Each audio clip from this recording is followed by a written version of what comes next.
My folks and uncle refused to take my 15-year-old daughter to the urgent care clinic after she broke her leg. "We don't have time," they said. Then they made her walk for 3 hours. I didn't shout. I did this. 4 days later, they were screaming in panic. It was a Tuesday. Just a regular brain-numbing paperwork-drenched Tuesday. I was at my workspace, going blind from forms, chewing a pen that had long since given up writing. My community center smelled like lukewarm coffee and recycled air, the kind of smell that settles into your clothes and your soul. Then Olivia Bennett's name popped up on my phone. Video call. I smiled without thinking. Probably a road trip update. Maybe she'd show me a new bracelet she bartered for, or some local snack with a name I couldn't pronounce. The trip had been her idea. Tag along with my folks, my Uncle Alex Carter, and her cousins for a little sightseeing another city. It lined up with her school break. I couldn't go. My partner couldn't either. We both had work. And, well, I don't fly at all. Haven't for a decade. Not a vibe thing. A full-blown phobia. Sweaty palms, racing heart, borderline panic attack at the gate. Even the smell of jet fuel makes my throat close. We drive, we train, we stay grounded. That's how I function. Anyway, the point is, I wasn't expecting trauma. I was expecting a market selfie. So, I picked up. No grin, no noise, just Olivia Bennett sitting stiffly on a hotel bed. Pale, eyes tired, her voice thin. "Hey, Mom," she said. "Can I tell you something without you freaking out?" Spoiler. I freaked out. Not visibly, not loudly, but internally. Panic. Full system override. "What's wrong?" I asked, already standing up. She flipped the camera. Her leg was propped on a hotel pillow, swollen, red-purple. The skin stretched tight around her ankle and shin. Not bruised, inflated, unnatural. "I think I broke it," she said. For a second, my brain just stalled. "What do you mean you think you broke it?" "I fell yesterday on the stairs at that old palace thing." "Yesterday?" "Yeah." I sat down slowly, like gravity was heavier all of a sudden. "Okay. Who's seen it?" "Grandma, Grandpa, Uncle Alex Carter. And they said it wasn't that bad. It wasn't really swollen at first. They thought it was just bruised." I blinked. "So they didn't take you anywhere?" "No." We kept going. I walked it off. My eyes closed. "How long did you walk?" 3 hours. Maybe a little more. 3 hours on that." She nodded. "They said I was being dramatic. There it was. The family motto. They told me I'd feel better once we finished the tour." She added so casually it made my stomach turn. "And now it hurts worse. A lot worse. Where are they now?" She hesitated. "Out? They said I could rest at the hotel." My hands went still. "You're alone?" She nodded again. In another state, a pause. "Yeah." I stared at her. "Okay, don't move. I'm coming to you." "You don't have to." "I do. But you'd have to fly." "I'm aware." She blinked. "You haven't flown since." "I know." She opened her mouth, closed it. "I'm already looking up flights," I said. This time she didn't argue. Her voice went small. "Okay." I hung up, opened my laptop, and searched. One flight, one seat, leaves in 90 minutes. No time for fear, no time for logic, no time for anything. I booked it. Then I called my folks. Voicemail. Tried again. Still voicemail. Called Alex Carter. He answered. Chipper. "Hey, how's it going? You left Olivia Bennett alone in a hotel with a possibly broken leg." He paused. "She said she was fine. She can't walk. She's always been a little sensitive." "Sensitive? Come on, it's probably just a sprain. The swelling didn't even start until last night. You made her walk for 3 hours. We didn't make her. She's 15, Alex Carter. She told you it hurt and you left her alone. She said she wanted to rest because she couldn't move." He sighed. "You're blowing this out of proportion." There it was again. Drama. Always me, always her. I hung up without another word. Then I grabbed my bag, shut my laptop, and bolted down the hall. My boss looked up as I burst into his community center. Family emergency, I said. I have to go. What kind of emergency? The kind where I leave right now? He frowned. You were just assigned. I know. I'm sorry. He started to argue. I didn't wait to hear it. I walked out. In the elevator, I booked a cab. In the cab, I texted Olivia Bennett. I'm coming. Don't take anything. Stay in bed. She replied with a single heart emoji. I stared at that tiny red heart the whole ride to the airport, and then I ran through check-in, through security, sweaty, disoriented, fighting the irrational itch to turn back. But I didn't. I ran like someone being chased. Maybe I was by the ghost of every time I'd been told I was too sensitive, too much, too scared. I made it to the gate with minutes to spare. No checked bags, no clean shirt, just me. My fear and the fact that I wasn't going to let my daughter be dismissed 1 second longer. I hate flying. I really, really hate it. But I hate what they did to her more. So I boarded the plane. And I didn't shout. Not yet. But 4 days later, they were the ones screaming. The woman next to me was asleep with her forehead against the window and a bag of pretzels resting on her chest. I envied her. I hadn't unclenched my jaw since takeoff. My palms were damp, my knees locked. Every small bump made my stomach flip, but I didn't breathe a word. I stared straight ahead like I was being tested because I was. Not by the turbulence, not by the plane, by me, by every voice in my head telling me this was an overreaction, that I was being dramatic. That voice sounds a lot like my mother's. I hadn't flown in over 10 years. Not because I didn't want to, because I couldn't. The moment my foot touches an airport floor, my chest tightens. My brain loops through every awful flight I ever had like a highlight reel of shame, especially that one when I was 10, sobbing from turbulence, gripping the tray table like it could save me. Alex Carter filmed it on his dad's camcorder.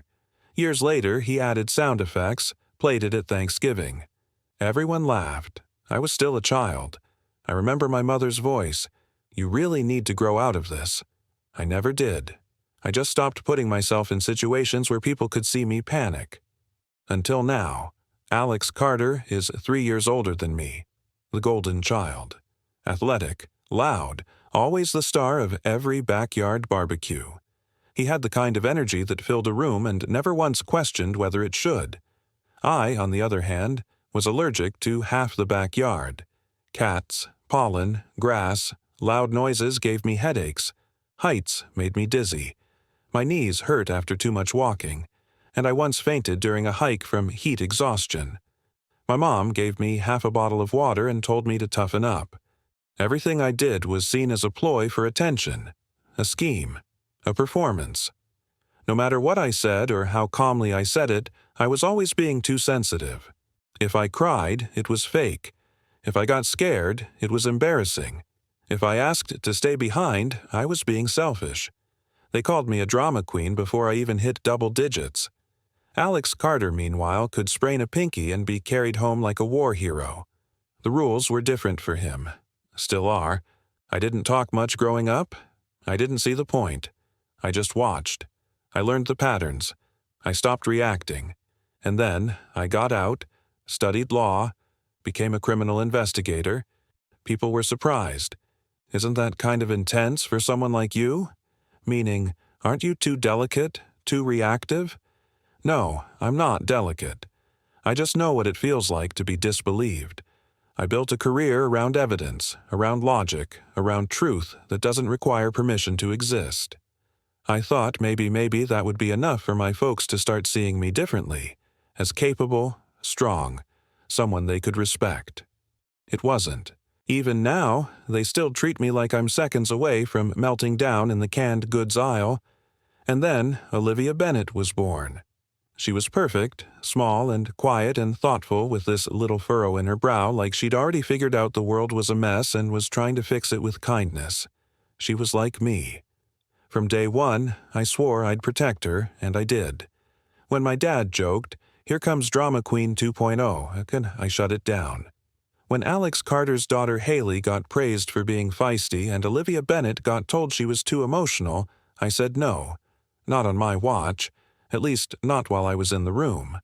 But that's the thing about kids. They notice the silences more than the noise. They feel what isn't said and they internalize it just like I did. So when Olivia Bennet asked to go on this trip with my folks, Alex Carter, Haley, and Ben, I hesitated. I couldn't go, not because I didn't want to, because I can't fly. Flying makes me sick. Not just physically, psychologically. I've tried therapy, exposure, even prescription medication. I can't do it, and Olivia Bennet knows that. It's just one of those quiet facts in our house. Mom doesn't fly. She begged. She really wanted to go. She said it would be good to bond with her cousins that she'd call every night. And my mom, she said, "Don't worry, we'll take care of her." Alex Carter said, "We'll keep an eye on her. Haley's excited." Then they asked if I could pitch in for Haley and Ben's extra tickets since they'd be helping out with Olivia Bennet.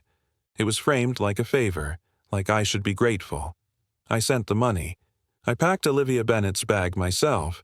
I included her allergy meds, backup phone charger, Band-Aids, snacks. I kissed her goodbye in the driveway and waved with a smile that didn't quite reach my eyes. I had a feeling. I ignored it because part of me wanted to believe they'd changed, that they'd grown, that they'd see Olivia Bennet for who she really is, not as a mirror of the daughter they never understood. The plane jerked slightly. The woman next to me snored through it. I gripped the armrest harder. I couldn't stop thinking about Olivia Bennet on that hotel bed, trying not to cry, telling me her leg just really hurts now, telling me she fell yesterday, that they made her walk for 3 more hours, that they said she was fine, that she didn't want to ruin the trip. That line gutted me. I didn't want to ruin the trip. She learned that from me. Not because I taught it, but because I lived it. Because I spent my whole childhood pretending I was okay, just to make things easier for people who didn't care either way.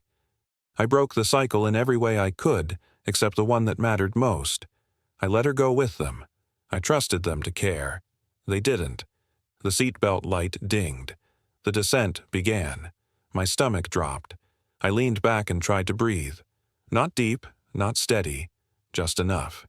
They think I'm overreacting, that I'm going to show up and make a scene. They're wrong. I'm not making a scene. I'm drawing a line. I didn't fly for a decade. Not because I couldn't handle the sky, I just couldn't stomach what it brought out in them. But for Olivia Bennet, I'll land in hell if I have to. By the time I got to the hotel, I'd started to forget how to breathe. I don't know what I expected. Maybe a pathetic scene, maybe even some asking for forgiveness from my folks. What I didn't expect was Olivia Bennet answering the door herself. She was pale, still in pajamas, hair knotted on one side like she hadn't brushed it in a day. But she was standing kind of leaning against the doorframe like it was doing half the work. "You actually came," she said softly. That broke me. Not thank you. Not help me. Not finally. Just surprise. Like she didn't believe it until now. Like I make promises I don't keep. I wrapped my arms around her carefully and said, "Of course I did. You're the only thing on this planet that could get me on a plane. Don't make me do it again." She laughed a little, then winced and pulled away. "Okay," I said.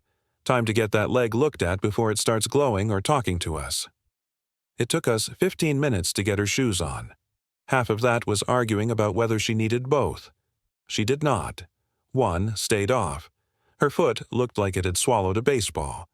While I was tying the laces, I asked without thinking, "So, how'd it happen exactly? Stairs, right?" I expected a sheepish, "The doctor didn't finish his sentence." But I did. Silently. With every worst-case scenario clawing at the edges of my mind. Olivia Bennet had walked on a fractured leg for 2 days. I turned to her. "Tell me everything." She looked down, then up, and started talking. After the fall, she begged to go to the urgent care clinic. They said there wasn't time. It was a walking tour day. Tickets were non-refundable. They gave her ice at the end of the day. Made her walk 3 hours. Her leg throbbed with every step. She asked again the next morning. They told her if she was really hurting, she could stay in the hotel, but they had a winery tour booked. Someone had to watch the kids. So they left. All of them. Even Ben. Even my folks. I asked, "Did they say anything else?" She hesitated. "They said I was acting like you." I blinked. "Like me?" "Like you used to be. Drama queen. Afraid of everything." I clenched my jaw. Hard. That's when it hit me. This wasn't just neglect. This was history. Repeating. They were trying to erase her voice, the same way they tried to erase mine. But I didn't let them, and she wasn't going to either. I stepped into the hallway, dialed my dad. He picked up. "Is she okay?" Not concern, just calculation. He knew I'd find out. "She has a fracture," I said. "A doctor confirmed it." A pause. "Well, it didn't look that bad at the time. Ben pushed her." Another pause. "That's not really fair. He was just playing around." "You all saw it happen. She tripped." "No. You saw him push her, and you walked away." Silence. "I'm pressing charges." That got a reaction. "Erica, come on. You're going to drag the whole family into court over this?" "Yes." "For a little accident?" "You're being irrational." "No. I'm being a mother." I hung up.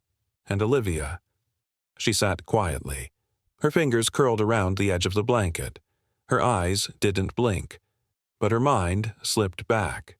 Cold marble under her palms. Alex Carter's voice, sharp, absent, impatient. Grapes crushed under expensive shoes. The sharp smell of wine. Her leg. Throbbing. Laughter in the distance. Blurry. She bit the inside of her cheek. Held herself together. The hotel room. Quiet. Sterile. Sunlight flickering on the wall. She clutched her phone. 2 sweaty palms. No missed calls. No texts. Just silence. She felt useless, abandoned, and still. She didn't cry, because she knew what they'd say. She was being dramatic, just like her mom. But this time, she had someone who believed her, and that changed everything. Back in the room, Olivia Bennett looked at me. "Was that Grandpa?" "Yep." "What did he say?" I smiled. He said I was being irrational. She blinked. "You right?" That made her laugh again. Still shaky, still pale, but real.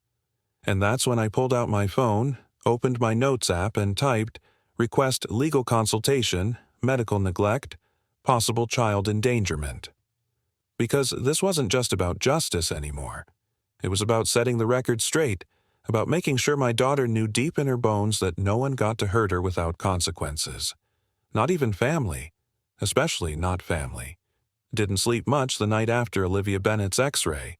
Not because of adrenaline or rage or even relief that she was finally safe, but because my brain wouldn't stop building timelines, flights, court filings, travel logistics, and a tiny voice in my head whispering, "Do you really want to take your own folks to court?" Yes. Yes, I did. Not because I wanted revenge. Not even an EI because of what they did to me. This wasn't about the drama queen label or the childhood hiking trips. This was about Olivia Bennett, and the way her voice cracked when she said she didn't want to start drama, as if being pushed down a staircase and forced to walk on a broken leg was somehow impolite to mention. No, we were done letting things slide. The footage came through 3 days later. Tourist stares, midday sunlight. My daughter, standing with a camera, smiling. Ben, 12 years old, charges up behind her, playfully shoves her elbow. She flails, slips, crashes forward, out of frame. Then the part that made my stomach turn. A cluster of adults, Alex Carter, Mom, Dad, standing in the background, watching it happen. No one runs. No one drops a bag.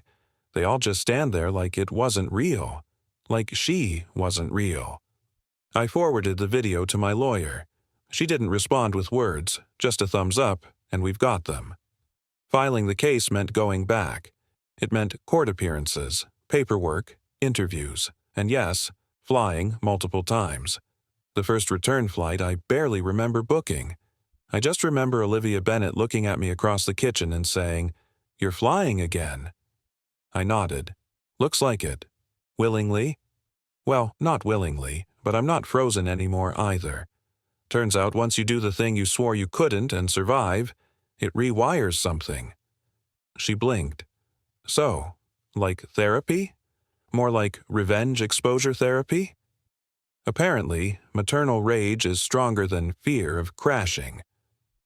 When we got home, the screaming started. First, Alex Carter in person.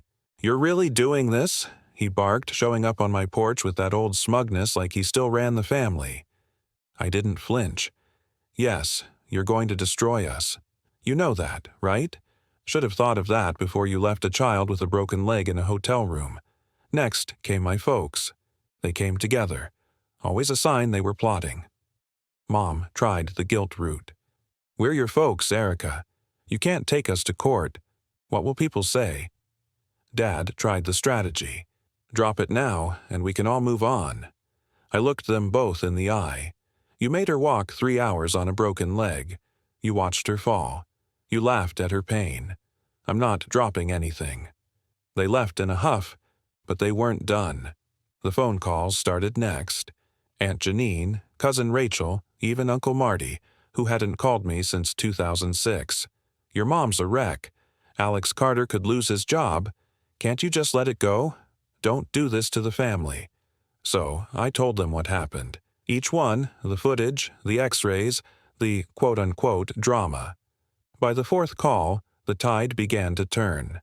I had no idea. Wait, she was really hurt. They left her alone. Eventually, the calls stopped. The courtroom wasn't dramatic. No slammed gavels, no gasps, just a tired judge and a handful of lawyers exchanging paperwork and dates. But the ruling was clear. Child endangerment, medical neglect, failure to report injury. All three, my folks and Alex Carter, got official entries on record. No jail, but the fines were steep, the kind that make your eyes water. And then came the part Alex Carter didn't see coming.